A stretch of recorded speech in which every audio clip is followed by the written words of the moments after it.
na wala pa nato naibalaan. Pero katong something na na-discover, naa na to siya daan. Okay? Example, when a scientist discover a new species of frog, okay? Kana si frog, naa na daan si frog. Naa na siya daan dira. Wala lang ta kabalo. Unknown. Kato niya, but si scientist, nakabalo siya ni na frog, kita siya ni na frog, iyang gistudyhan, gibuhatan niya pangalan, mautong, nahimo, or natawag, na discovery, na-discover ni scientist that frog who is already existing before or at the first place. Okay? Now, invention results when existing cultural items are combined into a form that did not exist before. So, we have already these concepts, na natin konsepto daan, na mga piyesa daan na kailangan present sa kultura, sa atong culture. Pero wala pa ta nakabuog isa ka form na wala jud naga-exist since the beginning. Example, inventions of airplanes by Wright brothers. Okay? Mga inventor sa airplanes kay ang Wright brothers. Kalimat ko sa pangalan. James Wright ba to? Kalimat ko. Okay? Parts sa airplane na anadaan.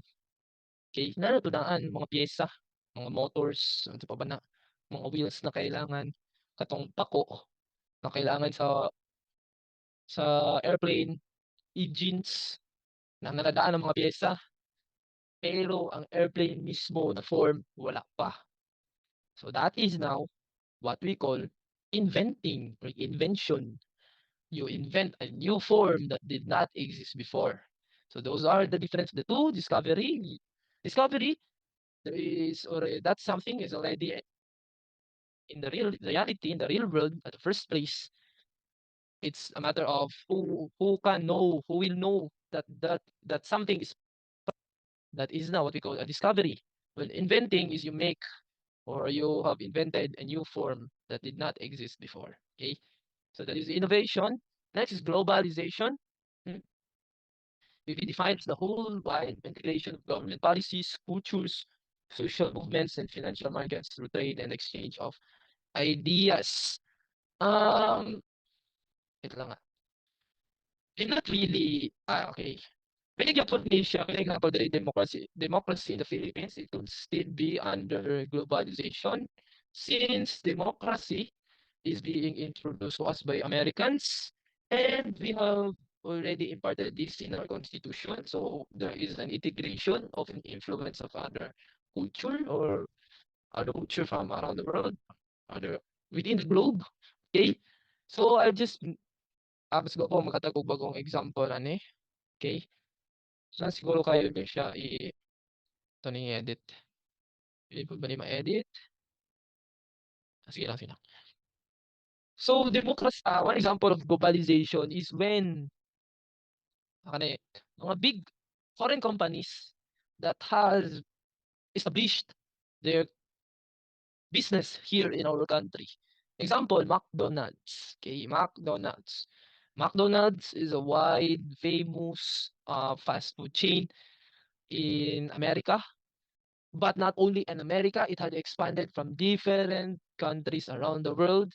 That makes them a worldwide phenomenon, not phenomenon, okay, a worldwide renowned fast food chain, worldwide renowned brand. Okay, those kind of those phenomena that happened in McDonald's, which make them a worldwide renowned brand, is a product of globalization.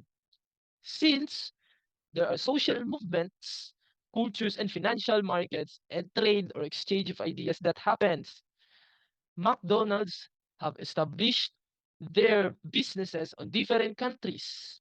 They have made relations on different countries. Okay, they have this worldwide exchange of goods, trades, uh, exchange of ideas, which influence the different parts of the globe or the world. Okay, the entire world. So that is globalization, a worldwide integration of different ideologies, culture, policies, government policies like democracy, movements, social movements, and financial markets that being exchanged, inter-exchange from different countries throughout the world. So that is what we have, why we have the term globalization or globalized. Okay, globalized meaning the ideas, the culture, financial or economic markets or systems, social movements, etc., are being intertwined different countries, different places throughout the world. Okay, another example of globalization, that's Facebook. Facebook is being founded by Mark Zuckerberg in America, USA, but Facebook has expanded its influence to different countries across the globe. Okay, so the influence of Facebook creates social movements, cultures, yung ideology ng isang country, madaling ma-adapt ng ibang country, yung exchange of ideas, madali na lang mag-interconnects because of this globalization. Okay? Globalized ang culture. So, globalization is, excuse me, very rampant or very evident here in our world today. Okay, so there is globalization. Next is diffusion. Sociologists use the term diffusion to refer to process by which a cultural item spreads from one group to group or society. Diffusion can occur through a variety of means among exploration, military conquest, missionary work, the influence of mass media, tourism, internet, etc.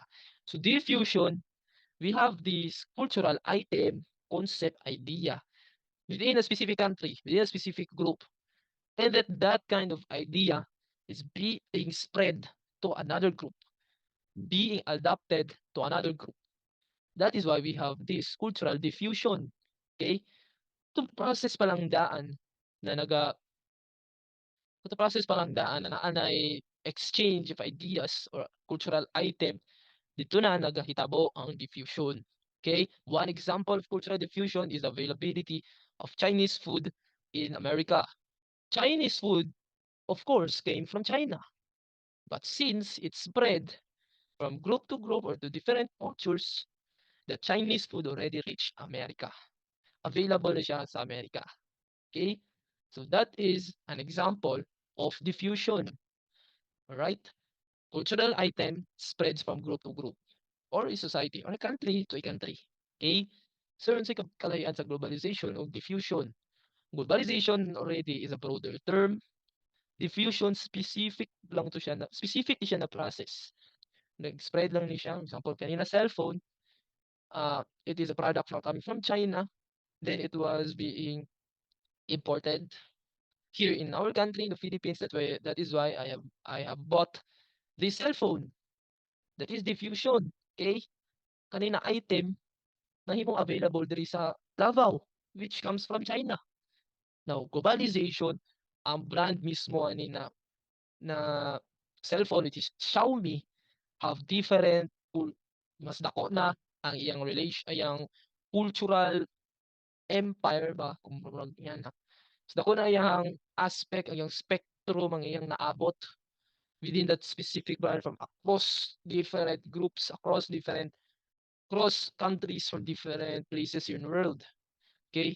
So dili lang cellphone ang napahimong available or napa-propagate sa Xiaomi, but they have already this economic partnership, mga ganon, exchange of ideas, business strategies.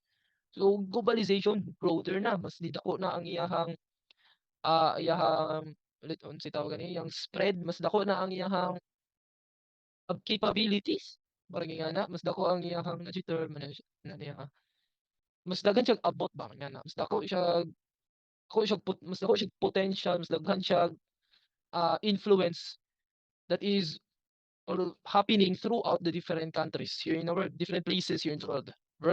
Well, diffusion, it is a specific process. Okay, specific process, cultural item, something that spreads from one group to the other. Okay, so that is the difference of globalization and diffusion, but both of them are propagating culture. Okay, they both propagate culture. Next is technology. I think this is the last one. Okay, technology in its many forms has increased the speed of cultural diffusion and broadened the distribution of cultural elements. Lenski in 2013 has defined technology as cultural information about how to use the material resources of the environment to satisfy human needs and desires. Okay, so as we all know, technology changed everything, the traditional ways that we have during the past few years, and technology has brought uh, different experience, people, advancements, change. It gives various avenue of different things that we are able to do that satisfy the human needs. Example, in our traditional way, when we need to buy or purchase something, we go to a physical store, a local store. But through technology, that concept of going to a physical store with your physical self going onto that specific store or location that can be changed or being innovated, let's say, by technology through the means of online shops, online sites like Shopee, Lazada, Shein, Alibaba, etc. So we have already this online selling, online vendor rather than go to a local store. And that is a product of technology.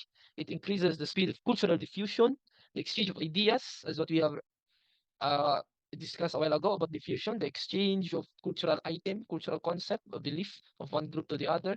So that diffusion becomes uh, more convenient, becomes widely happening because of technology.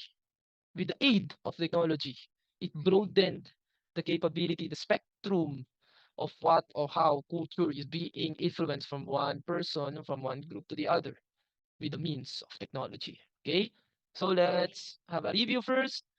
Development of culture can be done through innovation, introducing a new idea, something or an object to a culture. Next is globalization, defined as the worldwide integration, global integration of different cultural aspects, the government policies, cultures, ideologies, politics, beliefs, social movements, etc. Globalization, global. Okay. Diffusion, process of which a cultural item spreads from one group to the other. It's a process of a cultural exchange from one group to the other. Okay, being adopted from a certain country, certain society, from its original culture, original owner, or the original of that kind or founded that kind of cultural ideology or concept. Okay, it's diffusion process of a cultural item spreading from one group to the other. And lastly, technology, it increases the speed of cultural diffusion. It broadens the distribution of cultural elements. It gives more power of cultural exchange in our society. Okay, so those are the two topics that we haven't discussed, but some of these are included in our exam. Not everything here is being included since your exam is a 40-item exam and we have to cover different different topics under third quarter. So expected di kita na manggawas. But you expect that from what I have discussed here, there is ug naa jud dira appeal sa coverage of your examination. Okay? So good luck in your examination. I hope na naa mo sa tarong na kalagayan na tamang pag-iisip during exam. Dali ra tong exam, multiple choice, easy ra na siya. Aba nila puno pag-ampo and that's it.